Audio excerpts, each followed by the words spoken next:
All right, guys, we are back with another episode of Grit, Grace, and Growth.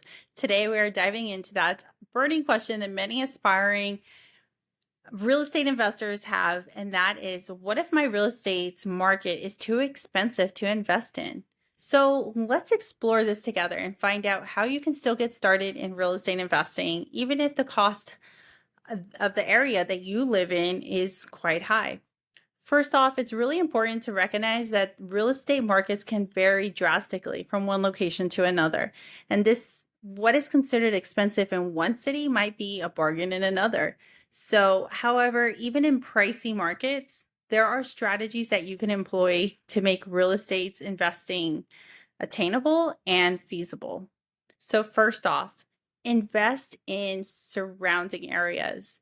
So, if your local market is too expensive, consider investing in nearby cities or towns that property is perhaps priced lower and more affordable amounts. This could be a great area also for growth. So, two scenarios here. One, if you live in San Francisco and it's just too high for you to invest there, also look at surrounding suburban areas. So, look in East Bay, North Bay. North Bay is a little pricey as well, but look in other surrounding areas. Perhaps you can purchase a property that you rent out to a long-term individual or a long-term rental where individuals are commuting into work into the city. So that's one option. Also, look to invest in areas that perhaps are undeveloped still. So perhaps they are a little run down or just a little undeveloped. We're finding this very common in areas that we're investing in the Southeast, but they are still close enough to the major metropolitan areas and are booming. So there's new housing tracts going up, new apartment buildings going up. So these are advantageous. This is an advantageous time to jump in, find a property there that you can either of course, flip, but even more so to buy and hold for longer term growth and passive income down the road.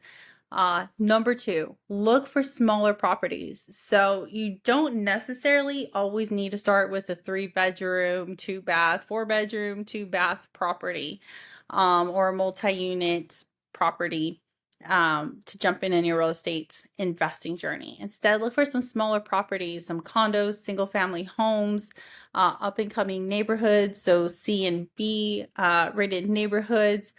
These properties can still provide solid returns for you and even more so, more affordable for first time investors. And let me share another thing. We haven't necessarily dipped our toes in this area yet, but know a number of investors who invest in C rated neighborhoods where they're also getting grants for investing within those neighborhoods. So that can also be an option. And I will do my due diligence and research and also perhaps actually even do another episode where we bring in an investor or some investors who are exploring and have experience in that area.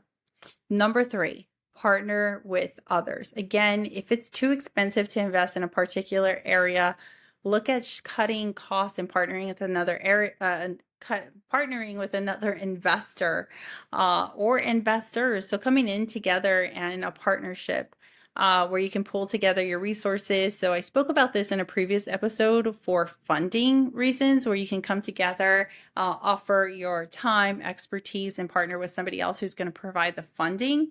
But very similarly, even if you do have capital to invest of your own here, you can come together with another 1, 2, 3, or more investors to put together your resources, being capital and expertise, where you can join in on a joint venture here and invest in larger projects. So even if this is, a single family home that you're going in on and you're going to split profits down the road 40, 60, 50, 50, or on a multi-units property, but even more so common individuals who go in and partner with one another to invest on multi-units and even apartment buildings and larger projects is very common. Number four, creative financing. So consider creative financing options, again, such as seller financing, lease options, hard money loans. While some of these might have higher interest rates, the trade-off still could be advantageous and still getting you in the door with your real estate investing journey here. So being able to close on a property where the numbers make sense, whether it's flipping, a long-term hold, a BRRRR method, whatever it may be, where you still get in, even at a higher interest rate, the numbers can still make sense. House hacking. This is a popular strategy for getting into real estate in an expensive market. So this involves buying multi-units property and living in one of the units and renting out the others. So whether it's a duplex or fourplex, whatever it may be, it's a multi-units property and you're electing to live in one for a limited amount of time. So you're getting your personal residence covered 100% for the most part, if not majority of it's your cost covered, while you're getting in and having a property increase in value, but also getting passive income usually from those other renters, especially if it's more than a duplex. Also, number 6, invest out of state. Look at investing out of state. This is something we are partaking in very heavily. We live in New York and in Florida. We split the year between the two states. New York is quite expensive in the metropolitan area, so especially around the city, even just right outside the perimeter of the city is quite expensive to invest in. Not impossible, just expensive for us to invest in.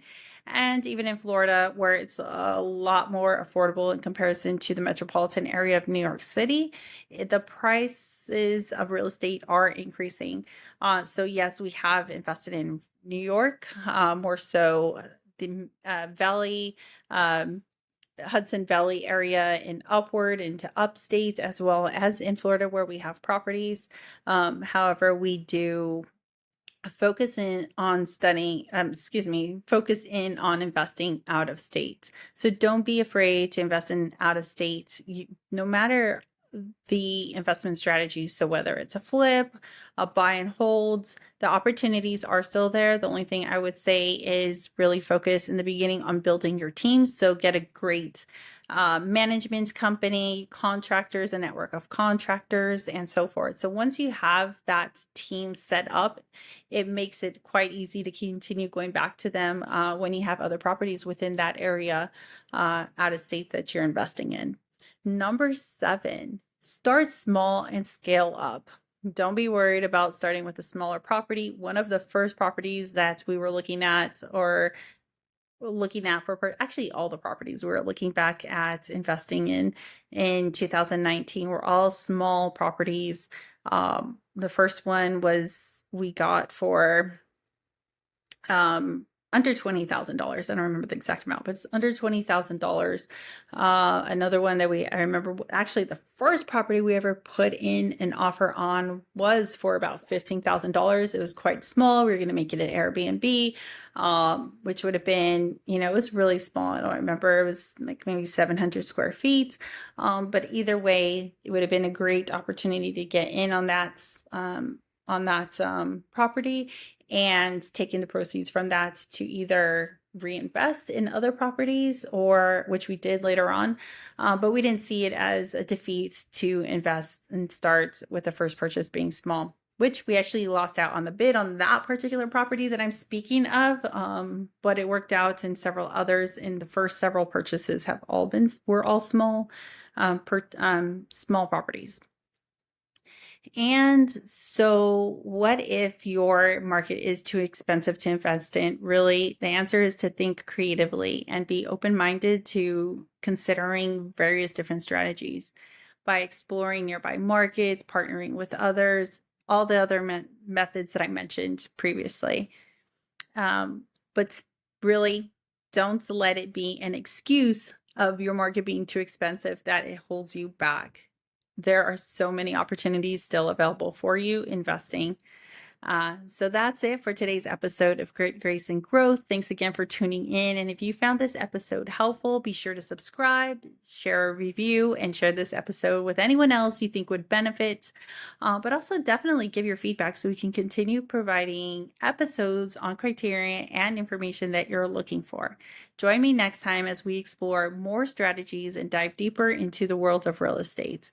And remember, with grit and grace, you can achieve incredible growth. Until next time, keep striving for your dreams.